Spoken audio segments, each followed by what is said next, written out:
করে আসো।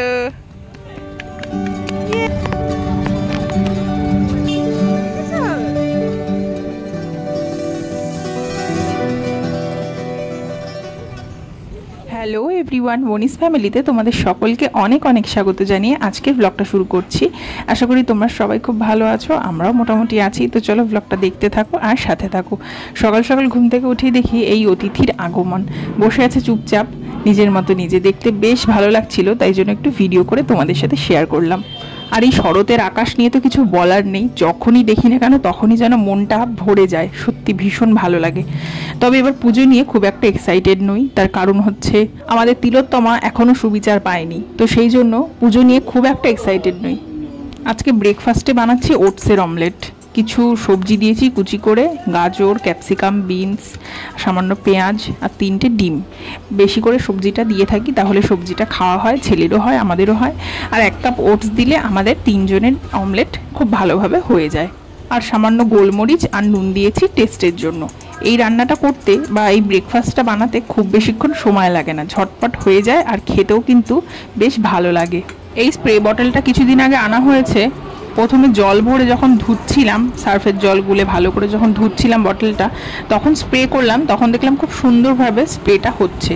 কিন্তু এখন যখন তেল ভরে স্প্রে করলাম বা করি এখন, তখন একটা নির্দিষ্ট জায়গায় গিয়ে স্প্রেটা হয়, মানে ছড়িয়ে যেটা হয়, জলটা যেভাবে ছড়িয়ে স্প্রে হচ্ছিল ঠিক সেভাবে স্প্রে হওয়ার মতো কিন্তু হচ্ছে না। যাই হোক, নতুন এনেছে, নষ্ট মানে ফেলে তো দেবো না, তো ওই জন্য ব্যবহার করছি। তবে অল্প অল্প তেল যেখানে প্রয়োজন হয়, বিশেষ করে এয়ার ফ্রায়ারে আমার এই স্প্রে বটলটা বেশি কাজে আসে। এয়ার ফ্রায়ারে রান্নাগুলো করতে গেলে তখন একটু তেল ব্রাশ করে বা স্প্রে করে দিলেই বেশি ভালো হয়, কারণ এয়ার ফ্রায়ারে তো বেশি তেল লাগে না। আর ওটসের অমলেটটা আমি যখনই বানাই লো ফ্লেমে করে দিয়ে কভার করে নিয়েই বানাই, তাহলে সবজিগুলো ভালো সেদ্ধ হয়ে যায় আর অমলেটটা খুব ভালো হয়। না হলে ভিতরটা একটু কাঁচা কাঁচা থেকে যেতে পারে বেশি হাই ফ্লেমে করে ফেললে। একেই অল্প তেলে বানাই, তার উপর যদি বেশি হাই ফ্লেম দিয়ে ফেলি তাহলে ভালো হবে না, তো ওই জন্য অল্প আঁচে কভার করে রান্নাটা করি। ব্রেকফাস্ট করে ব্যালকনিতে এসে দেখি তিনি এখনও যাননি, তিনি রয়েছেন, বসে আছে চুপচাপ, এদিক ওদিক দেখছে, কি দেখছে কে জানে। আর আমিও চুপচাপ ভিডিও করে নিচ্ছিলাম আর আমার ছেলেকেও দেখাচ্ছিলাম, দেখ ঘুঘু পাখি। আমার তো মনে হয় এটা ঘুঘু পাখি। গরমটা প্রচণ্ড পড়েছে, তাই জন্য চেষ্টা করি দুপুরবেলা, মানে ওই ব্রেকফাস্ট আর লাঞ্চের মাঝখানে ছেলেকে একটু দইয়ের ঘোল খাওয়াতে। ওই জন্য একটু দই, সামান্য চিনি, নুন দিয়ে আর ওর আন্দাজ একটু জল দিয়ে মিক্সার গ্রাইন্ডারে ঘুরিয়ে নিই, খুব ভালোভাবে দইয়ের ঘোল হয়ে যায়। ওকে খাওয়াতে বলেছে, কারণ ওকে তো ডক্টর দুধের জিনিস একদমই মানা করেছে খাওয়াতে, পুরোপুরি বারণ দুধের জিনিস ওর খাওয়া, শুধুমাত্র ঘোলটাই খেতে পারবে। ওই জন্য মাঝে মাঝে দুপুরবেলা আমি এই ঘোলটা ওকে খাইয়ে থাকি। আজকে দুপুরবেলা বিশেষ কিছু রান্নাবান্না করবো না। আসলে কি হয়েছে, ব্রেকফাস্টে সকালে ওটসের অমলেটটা খেয়ে পেটটা সত্যি বেশ অনেকটা ভরে আছে, তো সেই জন্য খুব বেশি কিছু এখন আর রান্না করব না।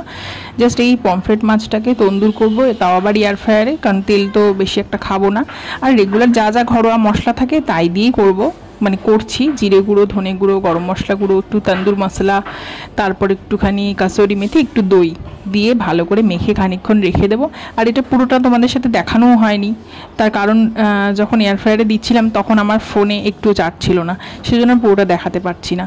চালটাও ভালো করে ধুয়ে নিচ্ছি। তবে ভাতের মধ্যে আজকে একটু উচ্ছে আর আলু সেদ্ধ দেবো। উচ্ছে আলু সেদ্ধ দিয়ে মাখা করে খেতে আমার ভীষণ ভালো লাগে। তো এখন যেহেতু উচ্ছে আলু ভাজা সেরকম একটা খাওয়া বারণ, করাও হয় না খুব একটা, সেই জন্য সেদ্ধটাই দিয়ে দিই। আমার কিন্তু বেশ ভালোই লাগে। আজকে ইচ্ছে আছে সন্ধ্যাবেলা ছেলেকে নিয়ে একটু বেরোবো, সন্ধে না ওই বিকেল নাগাদ ইচ্ছে আছে। খাওয়া দাওয়ার পর একটু রেস্ট করে, এই যে এখন যেমন একটু ফল খেয়ে নিচ্ছি খাওয়া দাওয়ার পর, তারপর বেরোবো ছেলেকে নিয়ে পার্কের উদ্দেশ্যে। এই দেখো বিকেলবেলা আমরা রেডি হয়ে গেছি, এবার বেরোবো। বাবান টাকা, আমরা এখন বেরোচ্ছি, এখন বিকেল, যাচ্ছি একটু পার্কের উদ্দেশ্যে, একটু ঘুরে আসি, ছেলেকে নিয়ে বেরোচ্ছি। চ বাবান বেরোই। সবে বর্ষাকাল গেল, ওই জন্য আর ছেলেকে নিয়ে একদিন পার্কে যেতে পারিনি। ও অনেক দিন হয়ে গেল পার্কে যায়নি, তাই ভাবলাম যে বোর হচ্ছে, অন্য অন্য জায়গায় তো ঘোরে, কিন্তু বাচ্চাদের মূল আকর্ষণ তো পার্কেই থাকে, তো সেই জন্য এখন যাচ্ছি পার্কে। চলে এসেছি আমরা পার্কের সামনে। সামনে এসে দেখি একটা ঘোড়ার গাড়ি, তবে এটা ঘোড়া না, আমার মনে হয় এটা খচ্চর। তোমরা কমেন্ট করে জানিও তো, আমার তো মনে হচ্ছে এটা খচ্চর।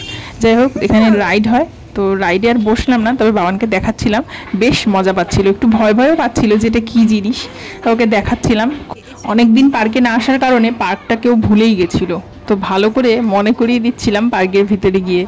মানে ও যেন আমার হাতই ছাড়তে চাইছিল না, আমাকে ছেড়ে খেলতে চাইছিল না। অন্যান্যবার বা এর আগে যেমন করতো, একা একা দৌড়াদৌড়ি করতো, খেলতো, আজকে যেন সেটা করতে চাইছিল না। তার থেকে বুঝলাম যে ও পার্কটার কথা ভুলেই গেছে, আর ওই জন্য একটু ভয় ভয় পাচ্ছে একা একা দৌড়াদৌড়ি করতে। তবে বৃষ্টির গেছে, মানে বৃষ্টি এখন তো সেরকম হয় না, কিন্তু পার্ক কিন্তু এখনও পুরোপুরি শুকোয়নি। সেই জন্য রাস্তায়, পার্কের ভিতরে যে রাস্তাগুলো আছে সেই রাস্তাগুলো দিয়েই হাঁটাহাঁটি করছিলাম আমরা। মাঠের মধ্যে এখনও কাদা ছিল চারিদিকে, ওই জন্য কোনো রাইডেই বাবান উঠতে পারেনি। তো সব জায়গায় কাদা ছিল বলে আর ওকে নামাইনি মাঠে, আর মশাও ছিল, সেই জন্য আর রাস্তা দিয়েই হাঁটাহাঁটি করছিলাম।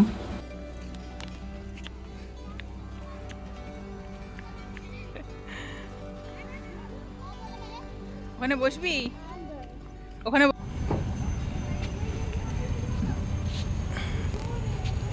বাবু সোনা দৌড়ে আসো।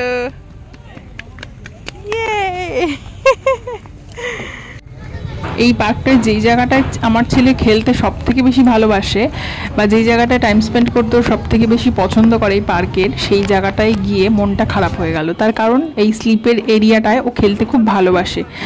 মনটা খারাপ হলো তার কারণ গিয়ে দেখি একদম ভর্তি ভর্তি কাদা, সব বাচ্চারা দূর থেকে দেখে ফিরে চলে যাচ্ছে, তার কারণ ওখানে কাদা রয়েছে, কিছুতেই খেলতে পারছে না। তো সেই জন্য আমাদেরও চলে আসতে হলো। এখনও পার্কেই আছি, আসলে ওয়েট করছিলাম যে অমিত আসবে। অমিত ফোন করে বললো ও অফিস থেকে এখানে চলে আসবে, দেন আমাদেরকে পিক আপ করে নিয়ে আমরা বাড়িতে চলে যাব। আর এখানে ছিল বেলুনের দোকান, মানে বেলুন ছিল, আর আমি দেখছিলাম আইসক্রিমের দোকান। মানে আমরা দুইজন, মা আর ছেলে, দুটো দোকান দেখে আর কি ভাবছিলাম যে কখন ওখানে যাব আর এই জিনিসগুলো কিনবো। তো আমার ছেলে বেলুনের জন্য একটু পাগল পাগল করছিল, বেলুন কিনে দাও, বেলুন কিনে দাও। তো বললাম তোর বাবা আসুক, অমিত এসেও গেছে, এবার বেরোবো, বেরিয়ে ওকে একটা বেলুন কিনে দেবো।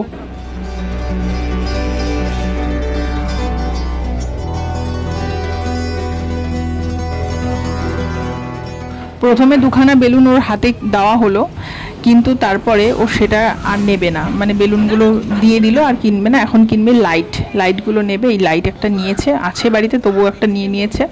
আর আমরা ওখান থেকে চলে আসলাম একটা মোমোর দোকানে, আমরা এখানেই ডিনারটা করে নেব। মোমো নিয়েছি, অমিত এক প্লেট, আমি এক প্লেট। আমরা মোমো খেয়ে তারপর চলে যাব বাড়িতে। তবে তার সাথে চিকেন পপকর্নও নিয়েছিলাম, খুব ইচ্ছে হচ্ছিল। তো চলো ব্লগটা আজকের মতো এখানে শেষ করছি। ভালো লাগলে লাইক অ্যান্ড সাবস্ক্রাইব করে পাশে থাকার অনুরোধ রইল। সবাই ভালো থেকো, সুস্থ থেকো, সচেতন থেকো। আজকের মতো টাটা।